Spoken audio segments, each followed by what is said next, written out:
datang di channel Cerita-Cerita.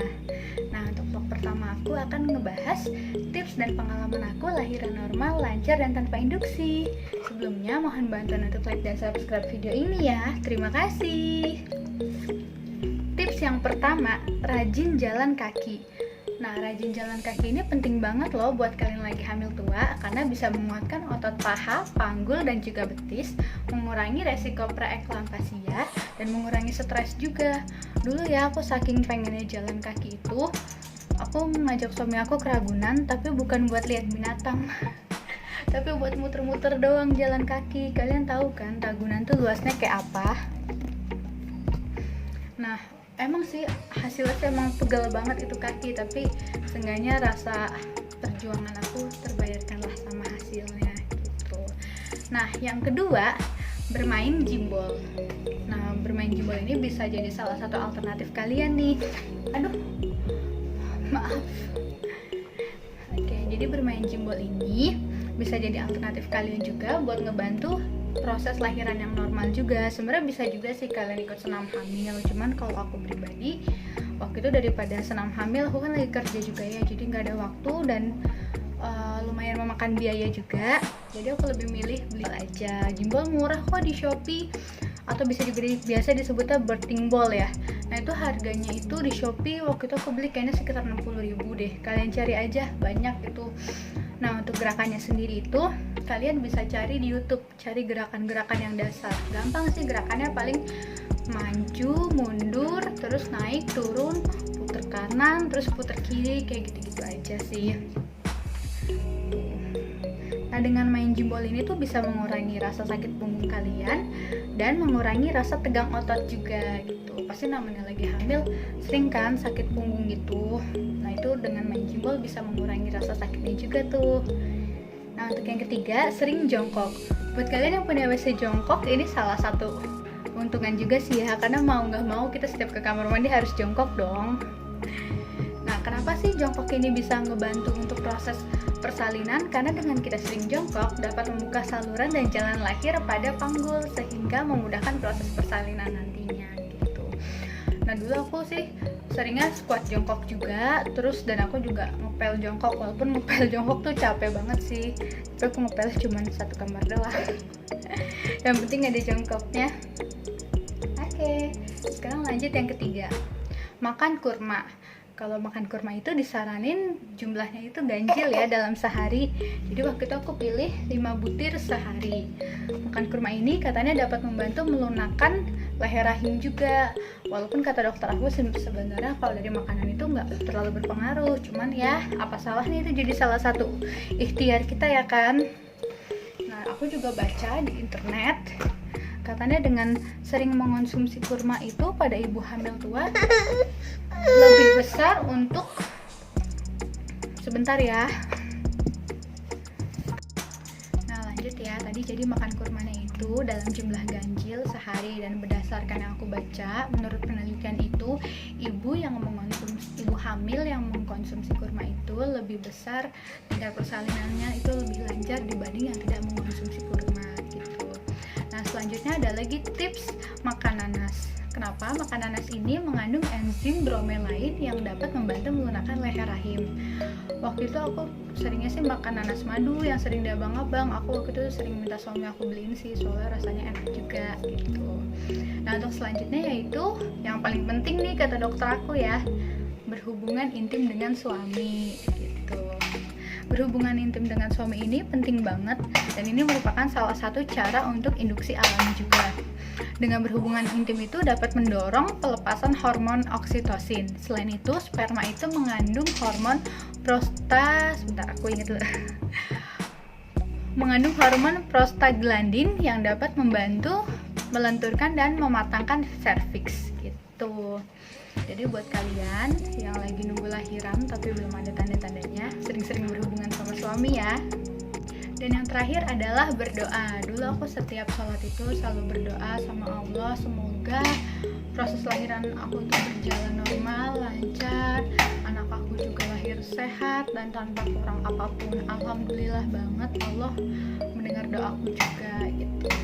Nah itu tips-tips dari aku ya, bagi kalian yang mau lahiran normal, lancar dan tanpa induksi, barangkali bisa membantu juga. Nah sekarang aku lanjut cerita persalinan aku. Aku lahiran itu di usia kehamilan 39 minggu 6 hari. Udah mepet banget sama 40 minggu kan tuh. Nah, jadi waktu itu HPL aku itu tanggal 13 Desember. Nah tapi aku sambil main. Nah aku lahirannya itu di 12 Desember 12. Nah iya, jadi waktu itu pas 37 minggu dulu nih, aku 37 atau 38 ya, 38 kali ya, pokoknya aku ngecek ke dokter kandungan itu USG, katanya oh udah ini nih anaknya udah posisinya udah bagus nih, udah bisa lahiran, tinggal nunggu tanda-tandanya aja, itu udah turun panggul juga. Ya udah aku seneng dong, ya Allah, alhamdulillah kesempatan aku untuk lahiran normal lebih besar lagi gitu. Nah ya udah, akhirnya waktu itu aku masih kerja kan, aku ambil cuti itu ya, habis itu aku nggak lama itu ngambil cuti di kantor. Nah setelah itu aku cuti kan tuh, dari 38 minggu aku langsung cuti melahirkan. Setelah 2 minggu itu aku tuh diem aja kan di rumah, kayak aduh, aku tiap hari tuh ya nungguin mana nih tanda-tanda bayi lahiran. Aku udah cari di internet, tanda-tandanya tuh banyak pecah, terus kontraksi, ngeflag, itu nggak ada yang aku alamin sama sekali kan. Dan aku juga sempet panik juga sih, aku takutnya aku lahiran sampai 41 minggu lebih itu, karena kan aku juga banyak ya nonton channel YouTube yang lain. Biasanya kalau hamilnya terlalu tua itu takutnya anak kegedean juga di dalam. Nah pas di usia 39 minggu aku cek ke dokter kandungan aku, katanya sih ini masih bagus kok, ketubannya masih bagus, terus juga plasentanya juga masih bagus, bayinya juga masih sehat, ibunya masih sehat, jadi bisa ditunggu kok, kata dia, sampai 41 minggu. Seandainya aku 41 minggu itu belum ada tanda lahiran, itu kalau aku bersedia aku bisa diinduksi gitu. Nah ya udah dong, aku jadi tenang lagi, aku tungguin lah tuh hari-hari aku kan. Dari setelah 39 minggu itu hari demi hari aku tunggu kan. Saya ngasih tiap pagi tuh aku ngecek kan, ya nggak ada flag, aku berharap banget ada flag. Dan alhamdulillah pas di 39 minggu 6 hari di tanggal 12 Desember itu, setelah aku sholat subuh ya, enggak deh, bukan setelah sholat subuh, aku baru mau sholat subuh, aku ke kamar mandi, pipis dong, ternyata aku nge-flag. Aku seneng banget, rasanya seneng tapi sekaligus panik, karena aku ngerasa dikit lagi aku bakal jadi orang tua nih gitu. Aku bangunin lah tuh suami aku, yang aku nge-flag. Terus suami aku, serius gitu, suami aku panik gitu kan. Tapi aku sih kayak nggak terlalu ini juga sih, maksudnya kayak nggak terlalu deg-degan juga. Jadi ya udah, kataku ya udah, mendingan aku perbanyak jalan kaki aja dulu supaya pembukaan aku makin besar. Karena ya berdasarkan yang aku tonton di YouTube, orang-orang tuh pada buat pembukaan 1 naik ke pembukaan 2 atau 3 aja tuh susah banget gitu. Dan aku ngerasa waktu itu kayaknya kontraksi aku nih sakitnya masih biasa aja, masih sedikit gitu loh. Dan aku udah pakai aplikasi tuh, kalian bisa cari di Google Play Store atau di App Store, aplikasi penghitung kontraksi. Itu aku udah cari, ini kontraksi aku kalau nggak salah udah 5 menit sekali kan. Nah 5 menit sekali tuh, berarti ini udah kontraksi aku bukan kontraksi palsu nih tuh. Nah akhirnya aku masih nyempetin diri lah tuh, pagi-pagi jam 7, yang beli nasi uduk dulu yuk, muter-muter, kataku gitu. Suami aku sebenarnya udah nggak mau kan, tapi aku masih maksa, udah nggak apa-apa, santai aja gitu, orang aku belum sakit banget kok, masih bisa jalan gitu. Ya udah, akhirnya suami aku mau lah tuh nemenin aku jalan kaki kan, beli nasi uduk.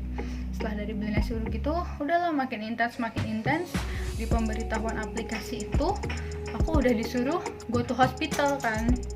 Ya udah, akhirnya aku mandi, suami juga mandi, terus udah tas untuk persalinan juga udah tinggal dibawa doang karena udah aku siapin dari jauh hari. Ya udah, kita meluncurlah ke klinik yang tempat aku bakal lahiran. Kliniknya tuh deket banget sih, nggak nyampe 1 kilo kayaknya deh. Itu kliniknya itu klinik emang khusus lahiran gitu. Nah ya udah, pas aku nyampe sana ada bidannya kan, di sini ditangani ini sama bidan doang, nggak sama dokternya.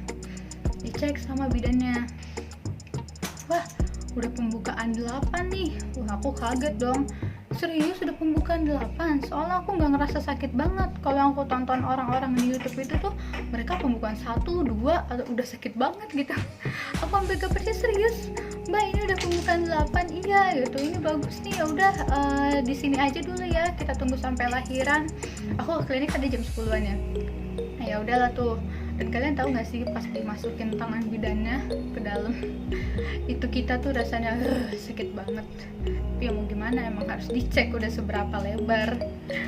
Ya udahlah tuh, aku jalan-jalan aja kan di klinik. Aku masih yang pokoknya masih berbanyak aktivitas deh, masih yang jongkok naik, pokoknya masih berusaha supaya pembukaannya makin nambah. Gak lama datanglah tuh bidan lagi, beda bidan. Ini bidannya badannya agak gendut. Pas dia cek, udah pembukaan 7 lah, tadi katanya 8. Iya soalnya beda tangannya. Mungkin tangan bidan yang ini lebih gendut, lebih besar, jadi pembukaannya jadi lebih kecil. Tapi ya udahlah ya, aku masih berusaha lagi aktivitas. Lama-lama makin sakit lah tuh. Dari yang awal aku masih bisa jalan jongkok, lama-lama aku cuma bisa di kasur. Aku cuma bisa di kasur doang, tiduran itu udah mulai sakit banget rasanya kan. Dan aku juga dikasih makan kan di klinik. Sebentar ya, anak aku mainin baju. Nah aku dikasih makan di klinik, itu aku berusaha makan tuh. Karena kenapa? Aku tahu lahiran normal itu butuh tenaga buat ngeden. Jadi walaupun aku nggak nafsu, tetap aku nafsuin. Aku makan sedikit-sedikit udahan, ntar lanjut lagi sedikit-sedikit udahan, kayak gitu aja terus sampai habis. Tapi habis juga sih. Nah waktu itu aku udah bener-bener yang lemes banget ya. Itu bener-bener datangnya tuh 2 menit sekali gitu, dan darah tuh makin banyak keluar kan. Aku rasanya selama pas kontraksi itu ya cuman rasanya nyebut doang kan, sama manggil-manggil suami doang. Dan aku tuh pengennya tuh bidannya, ayo dong mbak cek udah pembukaan berapa. Walaupun pas dicek sakit banget ya. Jadi tuh kayaknya dari pembukaan 7 ke 10 tuh kayak lama banget dah. Udah 8, terus habis itu 9, ini bu udah pembukaan 9 kata dia gitu kan. Jam berapa ya pembukaan 9 ya, pokoknya pas udah pembukaan lengkap itu sekitar mungkin jam 5-an kali ya, udah mau maghrib itu, wah bu ini pembukaannya udah lengkap nih, ayo ngeden gitu kan.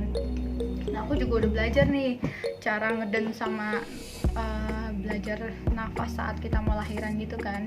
Ngeden itu kalian gak boleh teriak dan gak boleh merem. Gimana sih rasanya kita sakit tapi gak boleh teriak dan gak boleh merem, itu sumber aduh gak enak banget. Tapi mau gimana lagi, emang harus begitu. Aku berusaha ngeden aja. Edenan yang pertama itu belum keluar kan, aduh rasanya tuh kayak udah di ujung banget, kayak kalian tuh kayak pengen pup gitu, udah ada di ujung tapi gak bisa keluar gitu loh. Oh dari tadi tuh pengen ngeden tapi gak boleh, giliran udah diedenin nih gak mau keluar. Ya udah aku ngeden gitu kan. Dan di situ mungkin aku ngedennya tuh agak susah kali ya. Suami juga udah ayo jangan merem. Suami sampai bilang gitu kan, karena aku udah lemes banget sampai dikasih oksigen kan. Dan akhirnya aku ngeliat tuh bidannya ngambil gunting lah tuh, serak aja dirobek kan. Tapi aku nggak berasa serius dirobek karena udah sakit banget ya. Terus anak aku mainin baju, iya dirobek. Pas sudah dirobek tuh seret aja bayi keluar, rasanya enak banget dah, kayak keluar pup yang udah licin gitu kan keluarnya. Aku udah seneng banget tuh. Alhamdulillah anak aku lahir sebelum maghrib tuh. Udahlah diinin kan, diurusin dulu sebentar bayinya sama bidan. Setelah itu langsung IMD, inisiasi menyusui dini kaku. Nah pas IMD itu ya udahlah, sambil IMD aku dijahit kan. Dan kalian tahu nggak sih, jahitannya sakit banget. Ih sama kayak kita mau ngelahirin, kayak itu sakitnya menurut aku ya. Katanya sih dibius, tapi bius lokal, aku juga kurang paham lah. Pokoknya itu jahitan sakit banget, kayak kalian nih ya, berasa ditusuk jarum, tusuk lagi. Ya kalian tau lah sakitnya kayak apa. Aku sampai teriak-teriak selama itu, kayak aduh udah masih lama nggak ngejahitnya. Kayaknya jahitan aku emang banyak deh karena robeknya lebar. Kayak gitu. Nah ya udahlah, akhirnya pas jahitnya selesai, aku buat pipis tuh takut banget ya. Aku ditemenin sama suami kan, aku pipis keluar darah semua kan tuh. Oh iya, aku juga lupa bilang, aku tuh jadi nggak pecah ketuban, aku ketubannya dipecahin sama bidannya gitu. tuh. Habis itu aku suruh ini kan menyusui. Aku udah coba, dan kalian tahu gak sih, pertama kali ini sih aku pribadi sih ya, aku nyusuin bayi aku tuh sakit banget, lidahnya tajam katanya. Kalau bayi aku sampai kayak ngeringis kesakitan, mungkin karena nggak biasa ya. Dan ASI aku tuh belum keluar kan, dipelintir-pelintir lah puting susu aku sama bidan, dan itu juga sakit banget. Dalam hati aku, ya Allah, beginilah perjuangan seorang ibu, dari mulai hamil, melahirkan, terus juga menyusui. Tapi nggak apa-apa, emang itu udah kodratnya. Nah ya apa sih, kayak pelintir-pelintir gitu puting susu aku sama bidan, dan kayaknya sih belum keluar juga tuh waktu itu. Tapi kata bidannya nggak apa-apa, bayi itu masih punya cadangan makanan itu 2 hari setelah melahirkan itu masih it's okay kok, daripada dikasih sufor mending kita tunggu aja. Ya udahlah tuh. Aku lahiran habis maghrib, terus besok siangnya itu aku pulang kan. Aku pulang aku cuma 24 jam doang di bidan, dan itu aku langsung jalan-jalan aja kayak biasa. Kalau kata bidannya jangan dibawa manja ya. Ya sudahlah. Nah terus ya udah kan tuh, aku pulang ke rumah, aku masih panik, ASI aku nggak keluar nih, gimana gitu. Aku pencet-pencet, ada sih kayak cairan sedikit gitu kan, kuning gitu. Tapi ini anak aku kenyang gak ya, aku sebenarnya masih bingung di situ. Nah akhirnya aku beli pompa ASI lah. Beli pompa ASI kan nggak langsung datang, besoknya itu baru datang. Tapi karena mungkin aku udah terlanjur panik ya, aku cobalah tuh cari-cari cara menstimulasi ASI dengan cara pijit payudara. Ya udah aku coba pijit-pijit gitu kan. Alhamdulillah dong, ASI aku keluar, seneng banget kan. Itu. Nah jadi itu sih sedikit pengalaman aku pas aku lahiran normal. By the way, aku itu lahirannya itu pas tanggal 12 Desember 2019 ya, jadi udah mau setahun lalu. Tapi aku baru cerita sekarang karena aku baru punya akun YouTube channel gitu. Nah buat kalian yang lagi hamil, berdoa dan usaha aja supaya bisa lahiran normal dan lancar juga. Tapi kalau misalkan memang udah usaha dan berdoa kenyataannya tidak sesuai hasil, nggak apa-apa itu, karena itu emang udah jalan terbaik dari Allah gitu. Yang penting anak kita sehat dan lengkap tanpa kurang apapun. Terima kasih sudah tonton video ini. Bye bye. Bye bye dulu Revan. Bye bye.